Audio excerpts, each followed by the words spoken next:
اللهم صل على محمد وعلى آل محمد كما صليت على إبراهيم وعلى آل إبراهيم إنك حميد مجيد.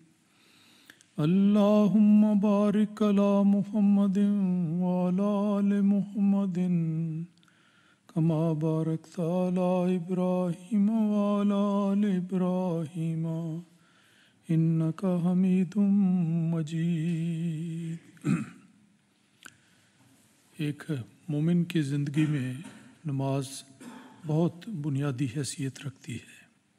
رسول پاک صلی اللہ علیہ وسلم نے فرمایا ہے کہ ایک مومن میں اور کافر میں امتیاز کرنے والی بات اس کی نماز ہے.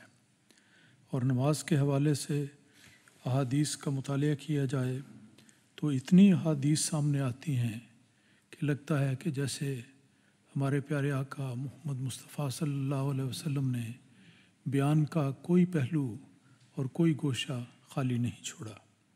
ہر قسم کی ہدایات نماز کے بارے میں ملتی ہیں، تاکید ملتی ہے. ایک حدیث میں رسول پاک صلی اللہ علیہ وسلم نے فرمایا الصلاۃ عماد الدین ہے کہ نماز کی ادائیگی دین کا ستون ہے. اس سے اندازہ کیا جا سکتا ہے کہ اس کی اہمیت کیا ہے.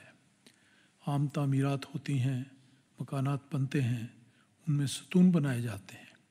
ستون کے بل پر ہی چھت قائم رہتی ہے، اور اگر ستون کو ہٹا دیا جائے تو ساری عمارت گر پڑے گی. تو اس لحاظ سے دیکھا جائے تو یہ مضمون بنتا ہے کہ اگر انسان کی زندگی میں، ایک مومن کی زندگی میں صلاۃ نہیں تو اس کی زندگی میں ستون نہیں، اور جس زندگی میں ستون نہ ہو اس کا وجود بھی نہیں رہتا. تو بہت ہی امتیازی بات ہے. اس سلسلے میں ایک پہلو یہ ہے کہ نماز کی ادائیگی سے پہلے وضو کرنے کی کیا اہمیت ہے اور اس کی کیا تاکید ہے. ایک حدیث میں آتا ہے کہ مفتاح الصلاۃ الطہور ہو، کہ نماز کی کلید طہارت اور پاکیزگی ہے. اس لیے وضو کے بارے میں ایک روایت آج پہلے میں پیش کرتا ہوں. یہ بخاری شریف سے لی گئی ہے. حضرت عثمان رضی اللہ تعالیٰ عنہ اس کی روایت کرتے ہیں، اور لکھا ہے کہ حضرت عثمان رضی اللہ تعالیٰ عنہ نے ایک موقع پر پانی منگوایا اور پہلے 3 مرتبہ اس سے ہاتھ دھوئے، پھر اپنے دائیں ہاتھ سے برتن سے پانی لے کر کلی کی، پھر اپنے ناک صاف کیا، پھر 3 مرتبہ اپنا چہرہ اچھی طرح دھویا، پھر کونیوں تک 3 بار ہاتھ دھوئے. کونیوں تک سے مراد ہے کہ کونیوں کو شامل کرتے ہوئے 3 بار اپنے ہاتھ دھوئے. اس کے بعد سر کا مسح کیا، پھر ٹخنوں تک اپنے ایڑیوں سمیت پاؤں 3 بار دھوئے. اس میں بھی ٹخنے شامل ہیں، ان کو خالی چھوڑنا یا ایڑیوں کو خشک رہنے دینا یہ بھی درست نہیں. اور اس طرح وضو مکمل کرنے کے بعد آپ نے فرمایا، یہ حضرت عثمان رضی اللہ تعالیٰ عنہ کی زندگی کا واقعہ ہے. انہوں نے صحابہ کے سامنے، اپنے ساتھیوں کے سامنے ان کو وضو کر کے دکھایا تاکہ کسی قسم کی کوئی غلط فہمی یا الجھن نہ رہے. اور یہ سارا کام کرنے کے بعد آپ نے فرمایا کہ یاد رکھو کہ حضرت صلی اللہ علیہ وسلم نے فرمایا ہے کہ جس شخص نے اس طرح سے وضو کیا جس طرح سے اس وقت میں نے کیا ہے اور کر کے دکھایا ہے، اور پھر وساوس سے محفوظ رہ کر خشوع و خضوع سے 2 رکعت نماز پڑھی، اس کے پہلے گناہ بخش دیے جاتے ہیں. تو اس سے معلوم ہوتا ہے کہ ایک تو یہ نمونہ کہ رسول پاک صلی اللہ علیہ وسلم کے صحابہ کو یہ بھی تڑپ ہوتی تھی کہ جو باتیں آپ نے رسول پاک صلی اللہ علیہ وسلم سے سیکھی ہیں وہ اپنے ساتھیوں کو سکھائیں، ان تک پہنچائیں اور پوری وضاحت کے ساتھ. تو اس حدیث میں حضرت عثمان رضی اللہ تعالیٰ عنہ نے وضو کا صحیح طریقہ اپنے ساتھیوں کو بتایا. اس سے ہمیں یہ سبق ملتا ہے کہ مثلاً وضو ہے، نماز ہے، قرآن مجید کی تلاوت ہے، اور نیکی کے کام ہیں، کھانے کے آداب ہیں. یہ ساری باتیں والدین کو اپنے بچوں کے سامنے کر کے صحیح طور پر ان کو بتانی چاہیے، کیونکہ بہت ساری باتیں انسان عملی نمونے کو دیکھ کر سیکھتا ہے. اس لیے یہ نمونہ ہمارے لیے قابل تقلید ہے۔ آج کے درس کی دوسری حدیث مسلم شریف سے لی گئی ہے۔ یہ حضرت ابو ہریرہ رضی اللہ تعالیٰ عنہ سے روایت ہے۔ وہ بیان کرتے ہیں کہ ایک موقع پر رسول اکرم صلی اللہ علیہ وسلم نے صحابہ کو مخاطب کرتے ہوئے فرمایا کہ کیا میں تمہیں وہ بات نہ بتاؤں جس سے اللہ تعالیٰ گناہ مٹا دیتا ہے اور انسان کے درجات بلند کرتا ہے۔ یہ بھی رسول پاک صلی اللہ علیہ وسلم کی سیرت کا ایک پہلو ہے کہ وہ صحابہ کو وقتاً فوقتاً نصیحت فرماتے، تاکید فرماتے، اور کئی دفعہ یہ بہت ہی لطیف انداز ہے کہ کوئی بات بتانے سے پہلے صحابہ سے سوال کے رنگ میں پوچھتے کہ کیا میں ایسا نہ کروں؟ حالانکہ رسول پاک صلی اللہ علیہ وسلم کو یہ کوئی اجازت لینے کی ضرورت تو نہیں تھی۔ آپ کا منصب ہی یہ تھا کہ آپ ہدایت کے لمبردار ہیں، ہدایت دیں انہیں۔ لیکن بعض اوقات مخاطبین کی توجہ حاصل کرنے کے لیے، انہیں بیدار کرنے کے لیے اور انہیں پوری طرح الرٹ کرنے کے لیے کہ دیکھو میں کوئی بات کہنا چاہتا ہوں، کیا میں یہ بات تمہیں نہ بتاؤں؟ تو ظاہر بات ہے کہ صحابہ نے عرض کیا کہ یا رسول اللہ ضرور ارشاد فرمائیں۔ اس پر آپ نے فرمایا کہ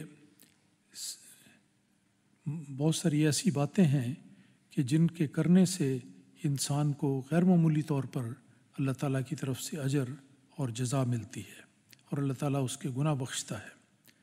آپ نے فرمایا ان میں سے ایک یہ ہے اسباغ الوضوء علی المکارہ، یعنی جب انسان کی طبیعت کمزور ہو اور وہ نہ چاہتا ہو کہ نیند سے اٹھ کر ٹھنڈا پانی ہے یا گرم ہے جو بھی ہے اس کے ساتھ وضو کرے، اور اس کی طبیعت میں کچھ کسل اور سستی پائی جاتی ہو، اس کے باوجود اگر انسان اٹھ کر وضو کرتا ہے تو یہ بھی ایک بہت اہم بات ہے اور بہت بڑی نیکی ہے۔ سردی کے موسم میں اکثر ہوتا ہے کہ پانی ٹھنڈا اگر ملے تو انسان کا وضو کی طرف طبیعت مائل نہیں ہوتی، تو فرمایا اسباغ الوضوء علی المکارہ کہ وضو کرتے ہوئے اس کو پوری طرح صحیح طور پر، ٹھیک طور پر، اچھی طرح ہر چیز کو مکمل کرتے ہوئے وضو کرنا علی المکارہ ہے، اگرچہ اس وقت طبیعت انسان کی اس بات کو ناپسند کرتی ہو۔ یہ وہ بات ہے جو بہت بڑے اجر کا موجب ہے۔